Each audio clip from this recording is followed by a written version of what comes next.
On the heels of majority rule, the government has successfully achieved a major goal for the Bahamas as a sovereign nation. Good evening, everyone. I'm Keishla Adderley. And I'm Chris Saunders. Thank you so much for joining us tonight. A landmark agreement has been reached with the United States regarding our airspace, and it also signals the birth of an entirely new stream of revenue and a new job sector. Now, Clint Watson tells us tonight that the nation's chief made the announcement this morning. It's an achievement no administration has been able to achieve in the history of the Bahamas. For the first time, the Bahamas will be able to control its own airspace and therefore collect its own set fees for aircraft flying within our space. You'll see the Bahamas, as God would have it, strategically placed us. So in terms of international overflight carrying airspace, that has its own implications. And secondly, according to Transport and Aviation Minister, the Honorable Gladys Hannah Martin, the Bahamas will expand its airspace to match its maritime boundaries, which also has never happened before. Now the airspace is not what they call the Nassau airspace, a little limited area, as Mr. Albury has indicated.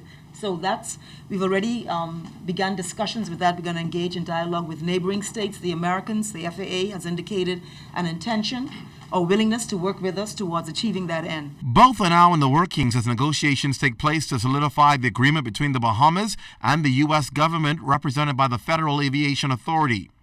Prime Minister the Honorable Perry Christie called it a meaningful economic development for the country. We see this, therefore, as a landmark accomplishment on our part.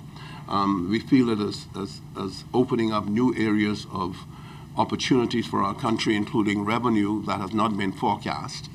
We feel, again, this is a positive indicator of my government's grasp of important developmental issues in our country that have hitherto been ignored. And so we feel very good about it. The proposed deal also will significantly impact domestic carriers, which will result in the exemption of Bahamian aircraft operators from payment of overflight fees to the FAA on flights which would take off and land in the Bahamas. It is of interest to note that Bahamas Air in the last 3 years alone has paid overflight fees in excess of $1 million.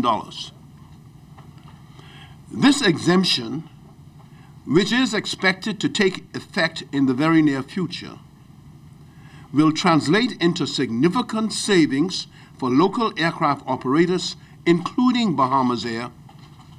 A significant amount of new jobs and careers will be needed to staff the new sector. For the first 10 years, the FAA will still provide the service. The FAA will be paid for providing air traffic management services during this period.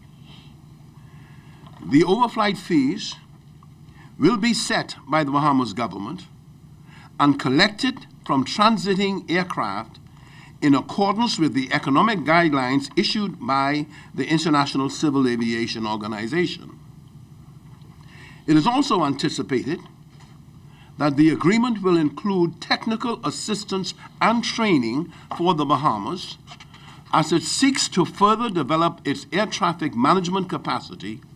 Now, officials say negotiations are still taking place regarding the contract. However, they say based on what they've seen regarding what the Bahamas has paid out in the past, the revenue is expected to be significant. Even though it will call for a great injection on capital, they say the returns will be far greater.